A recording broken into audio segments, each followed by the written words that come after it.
हमारा क्वेश्चन है 12.10 का। An organic compound with the molecular formula C9H10O forms 2,4-DNP derivative, reduces Tollens reagent and undergoes Cannizzaro reaction. On vigorous oxidation, it gives 1,2-benzene dicarboxylic acid. Identify the compound. तो यहाँ पे हमारा जो compound है C9H10O, तो यहाँ पे first जो है ये फॉर्म कर रहा है 2,4-DNP डेरिवेटिव। ये 2,4-DNP डेरिवेटिव फॉर्म कर रहा है, यानी कि और एक जो यहाँ पे दिया हुआ है ये reduces Tollens reagent, reduces Tollens reagent. इसका मतलब है ये जो कंपाउंड है ये एक एल्डिहाइड कंपाउंड है। इससे हम लोग को ये पता चलता है कि ये जो है ये ऑब्वियसली एक एल्डिहाइड कंपाउंड है। और एक बात यहाँ पे जो है, ये जो कंपाउंड है अंडरगोस कैनिज़रो रिएक्शन। अब कैनिज़रो रिएक्शन जो एल्डिहाइड करते हैं वहां पे अल्फा हाइड्रोजन नहीं होता, तो यहाँ पे हम लोग ये कह सकते हैं यहाँ पे कोई भी अल्फा हाइड्रोजन नहीं है इस एल्डिहाइड में।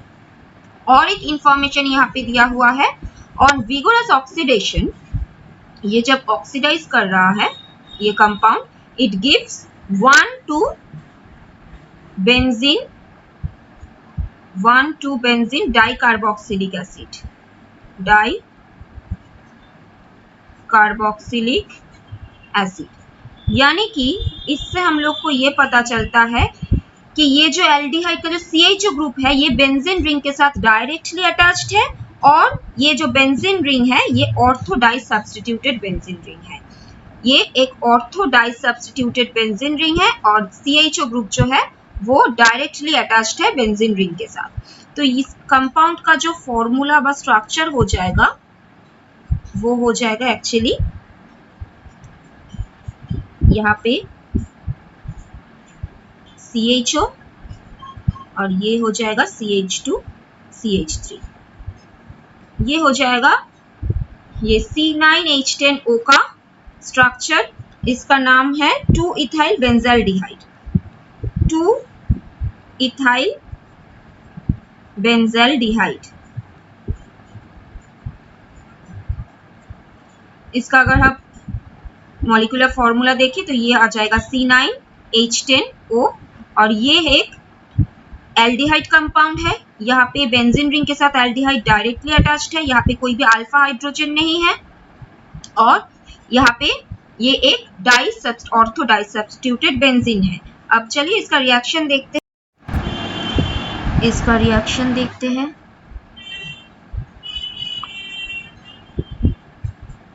CHO,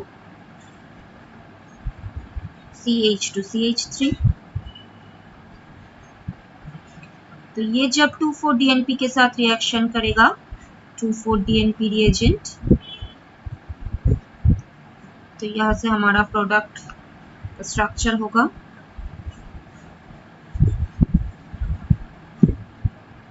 CH double bond N NH,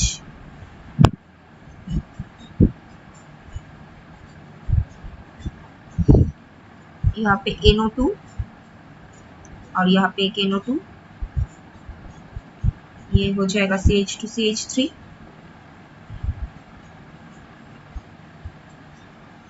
ये हो जाएगा हमारा 2,4-DNP डेरिवेटिव। ये है हमारा 2,4-DNP डेरिवेटिव। अब इसका टॉलेंस रिएजेंट के साथ रिएक्शन देखते हैं। ये कंपाउंड अगर टॉलेंस रिएजेंट के साथ रिएक्शन करे,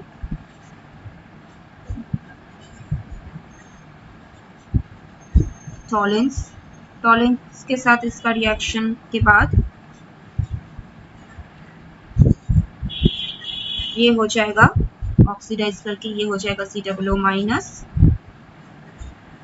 CH2CH3 प्लस सिल्वर का प्रेसिपिटेट आ जाएगा। यहाँ पे टॉलेंस को ये रिड्यूस कर देते हैं।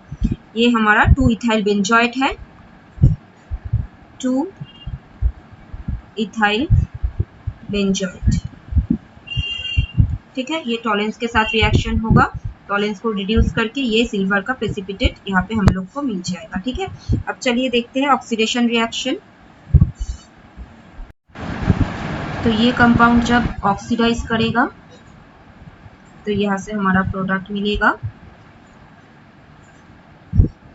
COOH और यहाँ पे COOH, यानी कि 1,2-बेंजीन डाइकार्बोक्सिलिक एसिड। ठीक है, तो ये है हमारा इस कंपाउंड का जो सारा रिएक्शन है, और इस कंपाउंड है हमारा 2-इथाइल बेंजल्डिहाइड।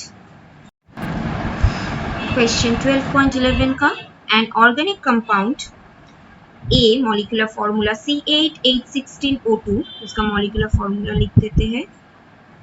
A का मॉलिक्यूलर फॉर्मूला है C8H16O2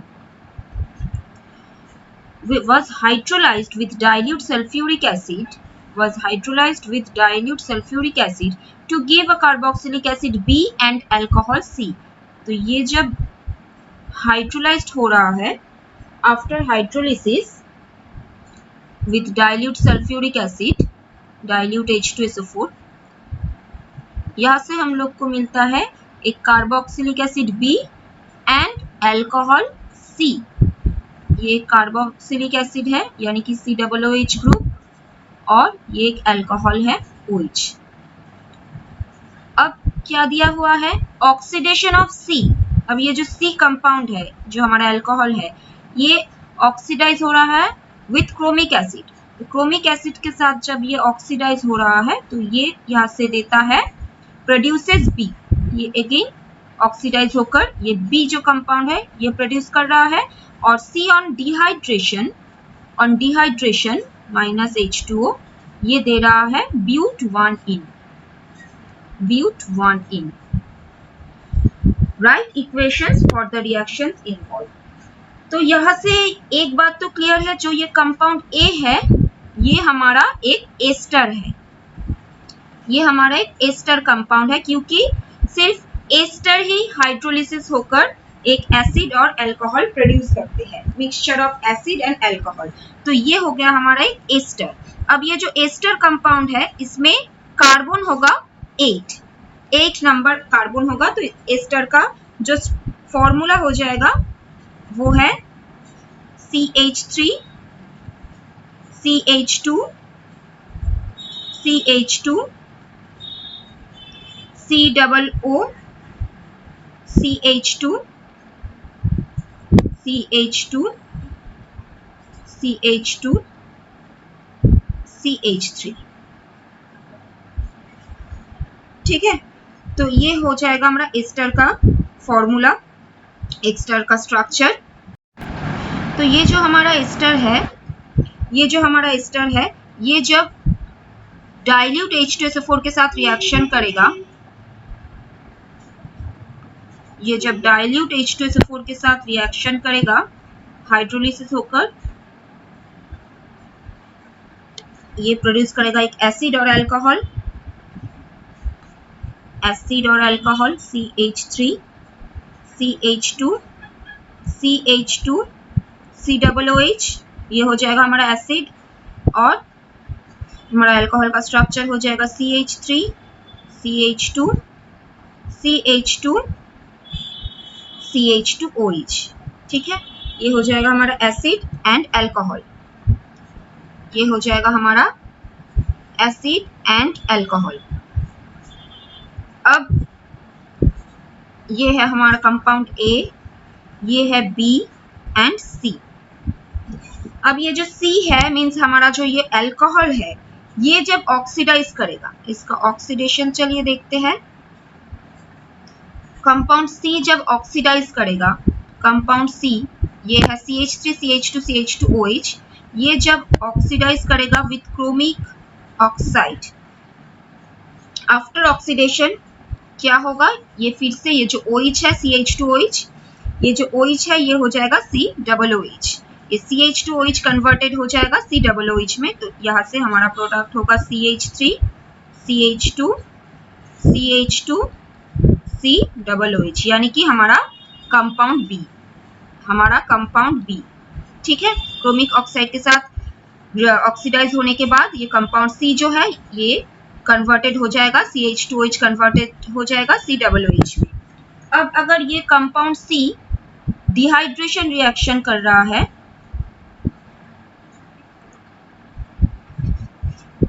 ये compound C dehydration reaction, after dehydration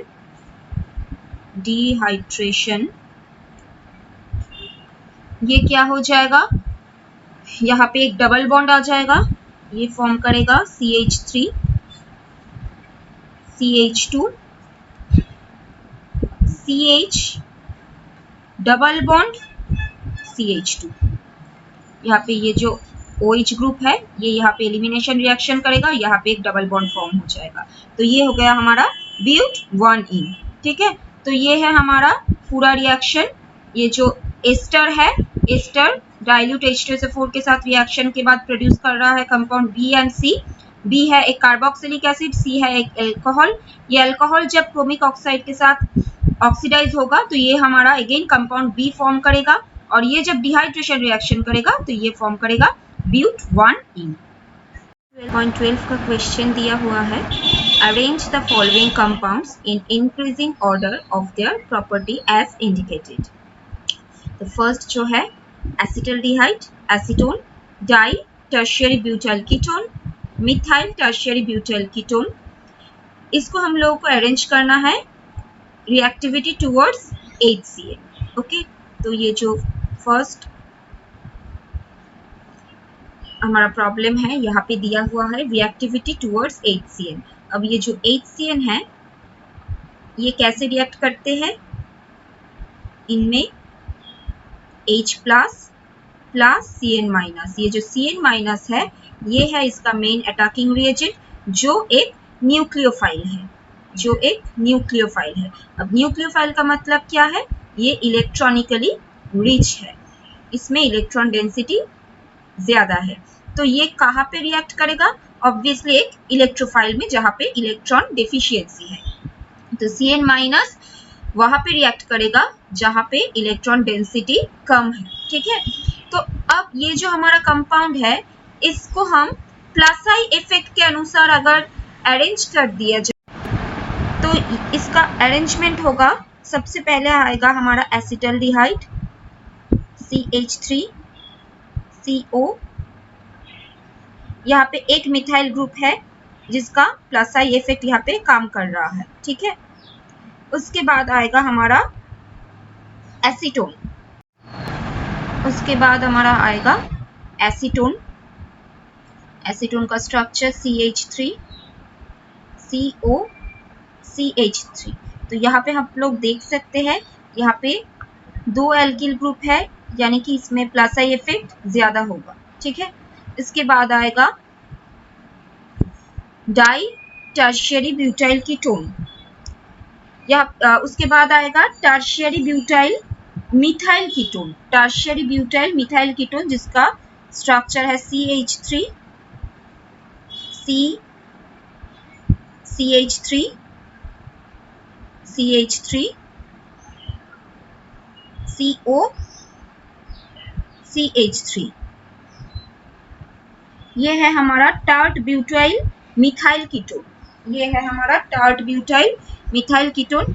यहाँ पे हमारा प्लस-I इफेक्ट बहुत ज्यादा है, यहाँ पे ये एक मिथाइल ग्रुप है यहाँ पे और इसका कंबाइन इफेक्ट काम कर रहा है इस कार्बन में, और यहाँ से भी प्लस-I इफेक्ट इस कार्बन की तरफ एक्ट कर रहा है।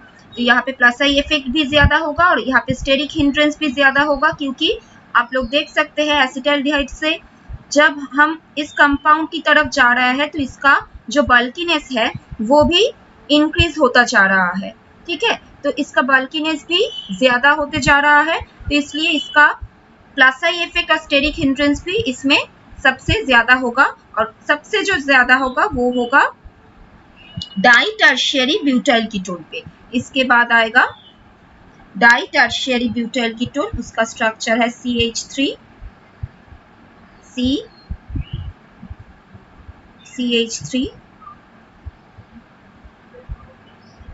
CO, दोनों तरफ टर्शियरी ब्यूटाइल ग्रुप होगा। तो ये हो जाएगा हमारा प्लस आई इफेक्ट का ऑर्डर, ये हो जाएगा हमारा प्लस आई इफेक्ट का ऑर्डर।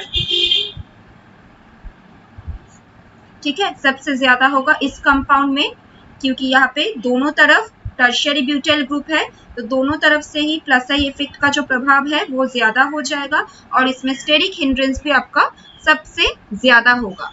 तो इसके अनुसार हम लोग कह सकते हैं कि प्लस आई इफेक्ट सबसे ज्यादा काम कर रहा है हमारा ये जो हमारा फोर्थ कंपाउंड है, इसमें सबसे ज्यादा काम कर रहा है। इसको अगर हम नंबरिंग कर दे तो इसको 1 2 3 4 ऐसे हम लोग इसे नंबरिंग कर देते हैं। फर्स्ट जो है एसिटाल्डिहाइड, ये है एसीटोन, ये है हमारा टार्ट ब्यूटाइल मिथाइल कीटोन, और ये है tertiary butyl di tertiary butyl ketone. ठीक है, तो इसमें सबसे ज्यादा हमारा plus I effect and steric hindrance होता है। तो इसके लिए हम लोग का जो रिएक्टिविटी ऑर्डर हो जाएगा वो इसका ऑपोजिट हो जाएगा। तो इसका जो हम लोग रिएक्टिविटी ऑर्डर अगर लिखे, रिएक्टिविटी टूवर्ड्स HCl, ये जो ऑर्डर होगा ये सबसे ज्यादा होगा एसिटाल्डिहाइड में, सबसे ज्यादा होगा एसिटाल्डिहाइड में। उसके बाद होगा हमारा एसिटाल्डिहाइड के बाद होगा एसीटोन, उसके बाद आएगा 3 एंड देन 4। ठीक है, यहाँ पे 4 कंपाउंड जो है वो है di tertiary butyl ketone. Di tertiary butyl ketone, यहाँ पे आसानी के लिए हम इसको 3 कर देते हैं, क्योंकि क्वेश्चन में ये 4 कंपाउंड है, ये हमारा फोर्थ कंपाउंड है, और ये है हमारा थर्ड कंपाउंड। देख लीजिए हमारा जो क्वेश्चन था उसमें di tertiary butyl ketone third में था, तो इसलिए हम लोग उसको थर्ड नंबरिंग कर देते हैं, 3 कर देते हैं, और इसको 4 कर देते हैं। तो इसके अनुसार हमारा जो रिएक्टिविटी ऑर्डर होगा वो हो जाएगा यहाँ पे 4 देन 3। ठीक है, ये हमारा क्वेश्चन के अनुसार ऑर्डर हो गया 1 देन 2 देन 4 देन 3। 1 है एसिटाल्डिहाइड, सेकेंड है एसीटोन, हमारा फोर्थ जो है वो है methyl tertiary butyl methyl ketone, and fourth है डाई टर्शियरी ब्यूटाइल कीटोन। ठीक है, इस क्वेश्चन का जो नेक्स्ट पार्ट है वो है, यहाँ पे 4 कंपाउंड दिया हुआ है, हम लोग को इसको एसिड स्ट्रेंथ के अनुसार अरेंज करना होगा। तो ये जो यहाँ पे जो कंपाउंड है वो है कार्बोक्सिलिक एसिड्स। तो ये कार्बोक्सिलिक एसिड्स जब एसिडिटी शो करते हैं तो ये हो जाता है RCOOH, एक प्रोटॉन डोनेट करने के बाद ये बन जाता है RCOO minus plus H plus. तो ये जो कार्बोक्सिलेट आयन है इसके स्टेबिलिटी के अनुसार ही हम लोग डिटरमाइन कर सकते हैं कि वो कंपाउंड कितना एसिडिक होगा। ठीक है, तो ये जो कार्बोक्सिलेट आयन है ये जितना स्टेबल होगा वो कंपाउंड भी उतना ही ज्यादा एसिडिक होगा। अब ये एक नेगेटिव कंपाउंड है, ये एक नेगेटिवली चार्ज्ड कंपाउंड है, तो इसको स्टेबलाइज करने के लिए हम लोगों को ऐसी ग्रुप की जरूरत है जहाँ पे माइनस आई इफेक्ट होगा, जहाँ पे माइनस आई इफेक्ट होगा, क्योंकि ये एक नेगेटिव ग्रुप है। तो नेगेटिवली चार्ज्ड ग्रुप को स्टेबलाइज करने के लिए हम लोगों को माइनस आई इफेक्ट वाला जो ग्रुप है उसको चाहिए। अगर प्लस आई इफेक्ट ग्रुप यहाँ पे प्रेजेंट है तो वो इसको डिस्टेबलाइज कर देगा। ठीक है, तो यहाँ पे जो कंपाउंड दिया हुआ है इसमें जो फर्स्ट 2 कंपाउंड्स है वहां पे हम लोग देख सकते हैं ब्रोमीन है जो एक माइनस आई इफेक्ट ग्रुप है। नेक्स्ट जो 2 कंपाउंड है वहां पे कोई भी ब्रोमीन नहीं है, तो एक है आइसोप्रोपाइल ग्रुप और एक है एन प्रोपाइल ग्रुप। तो यहाँ पे हम लोग ये लिख सकते हैं कि एन प्रोपाइल ग्रुप का जो प्लस आई इफेक्ट है, एन प्रोपाइल का जो प्लस आई इफेक्ट है वो ज्यादा है, वो कम है। एन प्रोपाइल का plus I effect is less than isopropyl group, isopropyl group. ठीक है, तो यहाँ पे एन प्रोपाइल का जो प्लस आई इफेक्ट है वो आइसोप्रोपाइल ग्रुप से कम है। और एक बात यहाँ पे हम लोगों को जानना पड़ेगा, ये जो ब्रोमीन है वो डिस्टेंस बढ़ने के साथ उसका माइनस आई इफेक्ट भी कम होता जा रहा है। जो जब ये ब्रोमीन COOH के पास है तो इसका जो माइनस आई इफेक्ट का जो प्रभाव होगा, जब ये थोड़ा सा दूर में है तो इसका माइनस आई इफेक्ट इससे कम होगा। तो यहाँ पे अगर हम लोग इसकी एसिडिटी के अनुसार इसको अरेंज करें तो इसका अरेंजमेंट हमारा हो जाएगा, यहाँ पे हो जाएगा सबसे कम, यहाँ पे हो जाएगा हमारा जो आइसोप्रोपाइल ग्रुप था CH3 होल ट्वाइस CH, ये सबसे ज्यादा प्लस आई इफेक्ट शो करते हैं। उसके बाद हो जाएगा हमारा एन प्रोपाइल वाला जो ग्रुप था CH3, CH2, CH2, COOH। उसके बाद आ जाएगा हमारा ब्रोमीन का CH3, CHBr, CH2COOH, और सबसे ज्यादा यहाँ पे हो जाएगा, हम लोग यहाँ पे लिखते हैं, यहाँ पे लिख देते हैं, ये हो जाएगा CH3, CH2, CHBr,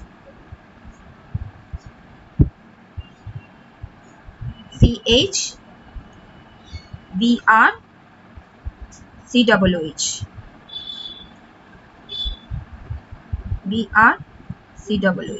तो ये हो जाएगा हमारा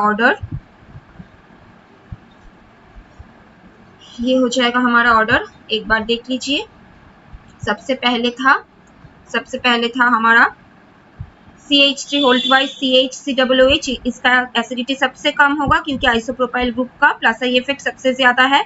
उसके बाद CH3 CH2COOH, इसमें एल्काइल ग्रुप का प्लस आई इफेक्ट काम कर रहा है। उसके बाद हो गया CH3 CHBr CH2COOH, यहाँ पे ब्रोमीन है लेकिन ब्रोमीन का जो डिस्टेंस है वो दूर में है। और उसके बाद सबसे ज्यादा यहाँ पे एसिडिक होगा ये कंपाउंड, इसमें ब्रोमीन COH ग्रुप के एकदम पास में है, तो इसलिए इसका सब एसिडिटी सबसे ज्यादा हो जाएगा। यहाँ पे इसका जो थर्ड पार्ट है वो है benzoic acid, 4 nitrobenzoic acid, 3,4 dinitrobenzoic acid and 4 methoxybenzoic acid. इसको भी एसिड स्ट्रेंथ के अनुसार अरेंज करना पड़ेगा। तो चलिए इसका स्ट्रक्चर पहले हम लोग ड्रॉ कर लेते हैं। तो हमारा बेंजोइक एसिड ये है COOH, उसके बाद है 4 नाइट्रोबेंजोइक एसिड, यहाँ पे NO2 COOH। उसके बाद है 3,4 डाइनाइट्रोबेंजोइक एसिड, 3,4 डाइनाइट्रोबेंजोइक एसिड। और लास्ट है 4 मिथॉक्सीबेंजोइक एसिड, 4 मिथॉक्सीबेंजोइक एसिड। तो ये जो हमारा 4 कंपाउंड है, तो यहाँ पे ये जो कंपाउंड है इसमें तो कोई सब्स्टिट्यूशन नहीं है, ये सिर्फ बेंजोइक एसिड है। तो यहाँ जो सेकेंड कंपाउंड है इसको हम 1 लिख देते हैं। ये जो सेकेंड कंपाउंड है इसमें नाइट्रो ग्रुप है। अब एसिडिटी इंक्रीज कर देता है जब यहाँ पे कोई इलेक्ट्रॉन विथड्रॉइंग ग्रुप प्रेजेंट होता है, और नाइट्रो ग्रुप है एक इलेक्ट्रॉन विथड्रॉइंग ग्रुप जिसका -I इफेक्ट है। तो इसके लिए जो नाइट्रो ग्रुप की प्रेजेंस के लिए इसका एसिडिटी इससे ज्यादा हो जाएगा, ठीक है, क्योंकि नाइट्रो ग्रुप का NO2 group is electron withdrawing group. Electron withdrawing group enhances acidity.